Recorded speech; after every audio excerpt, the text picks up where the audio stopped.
Hello guys, CSIR aspirants, welcome to my channel.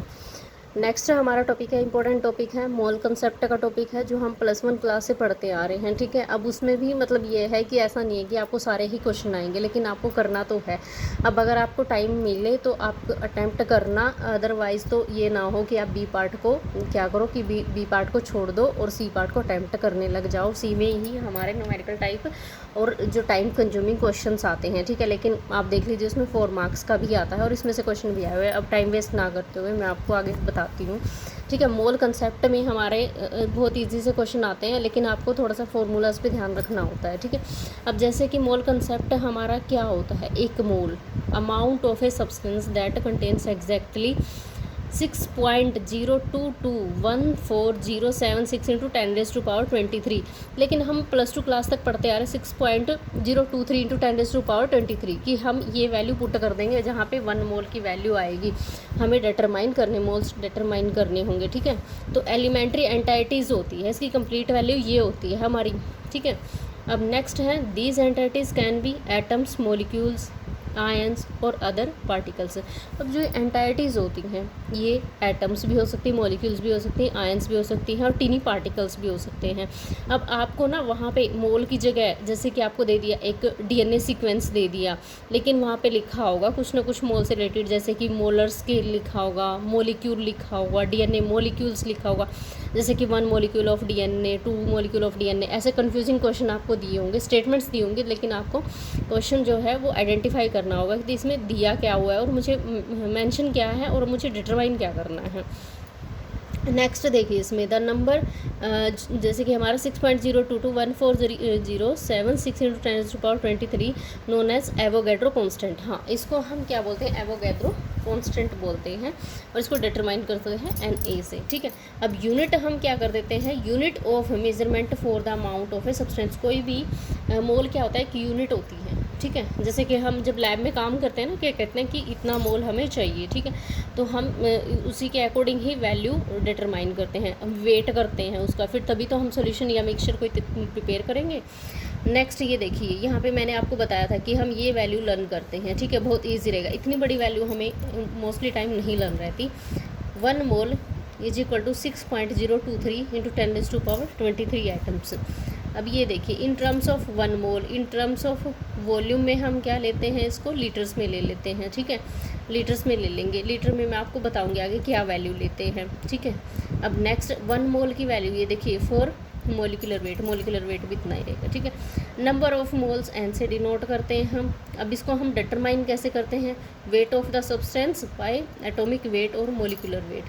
अब जैसे कि वेट ऑफ द सब्सटेंस, ठीक है, वेट ऑफ द सब्सटेंस कितना रहेगा हमें मेंशन होगा। ठीक है, नेक्स्ट होगा हमारा एटॉमिक वेट, इसको हम डिवाइड कर देंगे एटॉमिक वेट से मोलिकुलर वेट, जो हम मोलिकुलर फार्मूला वेट निकालते हैं, फार्मूला मास निकालते हैं। ठीक है, नेक्स्ट यहाँ पे देखिए number of moles, number of moles हम किस में देखेंगे आगे, अगर हमारा सॉल्यूशन है। ठीक है, सॉल्यूशन हमारा लिक्विड फॉर्म में है। ठीक है, लिक्विड फॉर्म में अगर हमारा है नंबर ऑफ मोल्स एन को हम डिटरमाइन करेंगे वॉल्यूम ऑफ गैस। ठीक है, volume of gas in decimetre cube at NTP natural temperature pressure. ठीक है, divided by 22.4 decimetre cube per litre.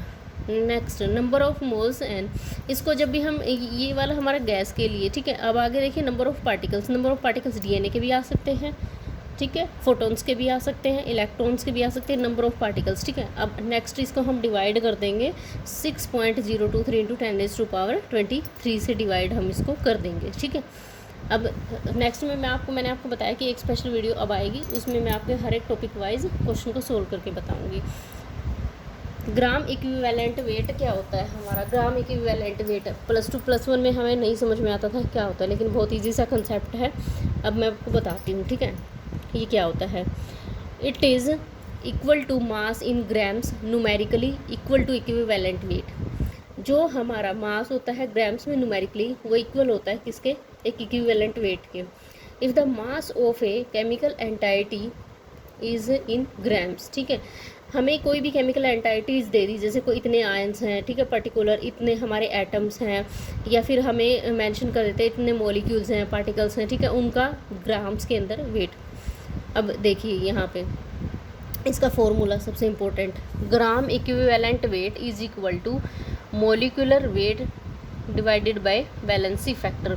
अब जैसे कि यहाँ पे वैलेंसी फैक्टर क्या होता है हमारा, n होता है। वैलेंसी फैक्टर मैंने आपको बताया था कंसेप्ट ऑफ वैलेंसी में कैसे निकालते हैं, ठीक है। कंसेप्ट ऑफ वैलेंसी में मैंने आपको बताया था कि जितने भी नंबर ऑफ इलेक्ट्रॉन शेयर होंगे, ठीक है, वो हमारा वैलेंसी फैक्टर होगा। एसिडिटी, बेसिसिटी और आयंस, ठीक है। Ions means charge. A B C से ही हम इसको क्या करते हैं, शो करते हैं। जैसे एसिडिटी किसी भी आयन की कितनी होगी, ठीक है। बेसिसिटी मॉलिक्यूल की कितनी है, आगे उस पर चार्ज कितना है, ये मतलब कोई भी एक वैल्यू हमारी, या तो वो एसिडिटी होगी उसकी या उसकी बेसिसिटी होगी, अगर नहीं है तो हम उसकी चार्ज वैल्यू, ठीक है, वो क्या होता है उसका वैलेंस फैक्टर होता है। नंबर ऑफ इलेक्ट्रॉन्स गेन्स और लॉस, ठीक है। जैसे कि ये किस में होता है, रिडॉक्स रिएक्शन में होता है हमारा। जैसे कि H+ और OH का देख लेते हैं। H+ में क्या है, ये हमारी एसिडिटी को शो करता है। OH हमारी प्रेजेंस किसको शो करता है, एक बेस को, ठीक है। H2O की pH कितनी होती है, 7 होती है, ठीक है। हाँ जी, यहाँ पे मैंने ये देखिए एग्जांपल्स लिए हुए हैं, ठीक है। ग्राम इक्विवेलेंट वेट को कैसे डिटरमाइन करते हैं, ये देखिए जहाँ पे मैंने फर्स्ट एग्जांपल लिया हुआ है।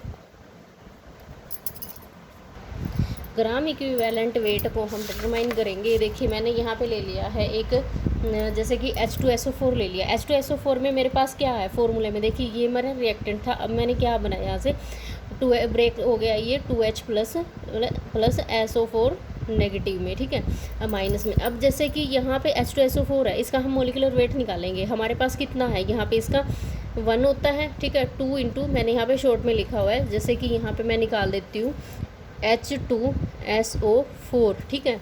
अब ये देखिए यहाँ पे H का कितना होता है, 1 होता है, वेट इंटू 2, ये हमारा फॉर्मूला आता है, प्लस हाँ जी इसका कितना होता है सल्फ़र का 32, प्लस O का कितना होता है 16, और इसके मॉलिक्यूल कितने हैं 4, नंबर ऑफ मॉलिक्यूल इंटू। अब देखिए यहाँ पे 2 प्लस 32 प्लस 16, 4 जा कितना होता है, हाँ जी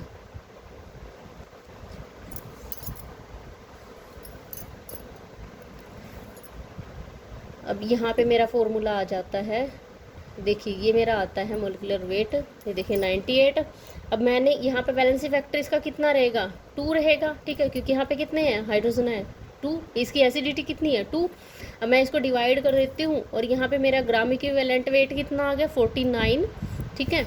अब यहाँ पे ऐसे ही मैंने HCl का किया हुआ है, ये देखिए H+, ये भी क्या है इसकी एसिडिटी है, तो इसका कितनी है 1 है। अब 1 से डिवाइड करेंगे तो हमारी कितनी आ जाएगी, वही मोलिकुलर वेट, ये हमारा क्या ग्राम इक्विवेलेंट वेट आ जाएगा। अब ऐसे ही मैं करती हूँ सोडियम क्लोराइड में। सोडियम क्लोराइड में मेरे पास क्या है, ये ब्रेक हो गया Na++Cl नेगेटिव में, ठीक है। अब यहाँ पे मोलर मास इसका 58.5 होता है, जब भी आप इसको ऐसे निकालोगे, ठीक है। ग्राम इक्विवेलेंट वेट डिवाइडेड बाय 1 क्या है इसका वैलेंसी फैक्टर है, ये देखिए ये आ गया इसका। अब आगे देखिए, आगे हमारे पास क्या होता है, जब भी हम क्या करते हैं प्रॉपर्टीज़ ऑफ सॉल्यूशन पढ़ते हैं, वहाँ पे हमारे पास क्या होता है वेट है, वॉल्यूम है, ठीक है। ये हमारे क्या होते हैं, हम सॉलिड लिक्विड गैस, इनमें हम क्या करते हैं डिटरमाइन करते हैं, ठीक है। अब जैसे मैंने कि यहाँ पे फॉर्मूला लिया हुआ है परसेंटेज का, ठीक है। परसेंटेज में जब मैं डिटरमाइन करूँ परसेंटेज में, तो मेरा एक आता है वेट बाय वेट, एक वॉल्यूम बाय वॉल्यूम, एक मेरा आता है वेट बाय वॉल्यूम, और एक आता है weight by volume by weight, ठीक है। अब ये देखिए यहाँ पे मैंने लिया हुआ है mass of solute in grams, mass of solution divided by, ठीक है, पर mass of solute in grams per unit mass of solution in grams into 100, ठीक है। ऐसे मैं निकाल लूँगी इसका वेट बाय परसेंटेज में वेट बाय वेट, ठीक है। अब नेक्स्ट में मैं निकालती हूँ वॉल्यूम बाय वॉल्यूम। ऐसे ही मैंने ले लिया वॉल्यूम ऑफ सॉलिड, ये यहाँ पे वॉल्यूम ऑफ सॉलिड और volume of solution in ml into 1000। अब नेक्स्ट ये देखिए मैंने यहाँ पे जो लिया हुआ है ना, ये आप ध्यान दीजिए, मैंने ये लिक्विड में लिया हुआ है, ठीक है। और लिक्विड में क्यों है, क्योंकि दोनों का वॉल्यूम है, सॉलिड उसका तो नहीं होता ना, सॉलिड का क्या है इन ग्राम्स होता है। आगे देखिए weight by volume, mass of solid divided by volume of solution into 100, because of हम क्या कर रहे हैं 100 क्यों है, क्योंकि हम परसेंटेज में निकाल रहे हैं। हाँ जी ये देखिए मेरा ये वाला जो फॉर्मूला है वेट बाय ठीक है, वॉल्यूम बाय वेट वाला। अब इसमें वॉल्यूम बाय वेट, ये देखिए वॉल्यूम बाय वेट डायरेक्ट आपको दिख रहा है, ठीक है। यहाँ पे भी देखिए मास, वेट बाय वेट में क्या आ रहा है, मास आ रहा है दोनों का, वॉल्यूम बाय वॉल्यूम में दोनों का वॉल्यूम आ रहा है सोल्यूट सॉल्यूशन का, ठीक है। और यहाँ पे भी क्या आ रहा है, वेट बाय वॉल्यूम में भी डायरेक्ट आपको सिर्फ ये चीज़ें माइंड में होनी चाहिए। ये देखिए ये चीज़ें माइंड में होनी चाहिए, ये चीज़ें भी आ जाएंगी अपने आप, ठीक है।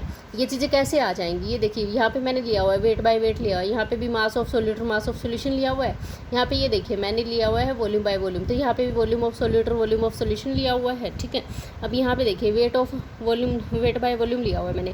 अब वेट बाय वॉल्यूम क्या रहेगा, देखिए मास ऑफ सोल्यूट है divided by volume of solution, ये हमारा क्या निकल जाएगा यहाँ पे, वेट बाय वॉल्यूम परसेंटेज में। अब ये देखिए यहाँ पे भी मैंने ऐसे ही लिया हुआ है, ठीक है। आगे हमारे क्या है, बहुत इंपॉर्टेंट फार्मूलाज हैं, ये सिर्फ आपको माइंड में रखने हैं। वहाँ पे कई बार मोलैरिटी निकालनी पड़ती है, लेकिन मोस्ट ऑफ द टाइम आपको क्या करता है, जो मोलैरिटी हमें वाटर के हम निकालते हैं, वाटर के हमारी मोलैरिटी रहती है 55.5, ठीक है। वाटर की मोलैरिटी हमारी रहती है H2O की 55.5, ठीक है। मोलैरिटी क्या है, इसकी कॉन्सेंट्रेशन ही होगी ना एक तरह से, ठीक है। यही हमारी मोस्टली पूछी जाती है, ठीक है, पेपर में इससे रिलेटेड ही आते हैं। ये देखिए मोलैरिटी क्या करती है, रिप्रेजेंट्स मोल्स ऑफ सोल्यूट पर litre denoted by capital M, और इसकी यूनिट देख लेना मोल्स पर लीटर होती है। अब अब देखिए आगे इसमें हम ये देखो, मैंने इसका फॉर्मूला लिया हुआ है, इसका फॉर्मूला क्या है, number of moles of solute और divided by volume of solution, in litres में लिया हुआ है डेसीमीटर क्यूब पर वॉल्यूम, ठीक है। अब आगे देखिए मोलैलिटी का भी ऐसे ही रहेगा, number of moles of solute जो कि N से डिनोट करते हैं, divided by mass of solvent in grams. आगे नॉर्मेलिटी को हम कैसे करते हैं, एक तरह से क्या आ जाता है, मोलैरिटी डिवाइडेड बाय 2 भी आ सकता है, लेकिन यहाँ पे फॉर्मूला मैंने यहाँ पे दिया हुआ है, number of grams equivalent divided by equivalent weight divided by volume of solution in litre, ठीक है। ये है आगे जो, ये आपको वैसे ही टफ लगेंगे ये क्वेश्चन, ये वाले फॉर्मूला जब आप क्वेश्चन सोल्व करवाओगे ना तब बहुत ईजी लगेंगे। नेक्स्ट देखिए फॉर्मेलिटी तो वैसे ही है, लेकिन आ जाती है, number of formula weight of solute divided by volume of solution in litres.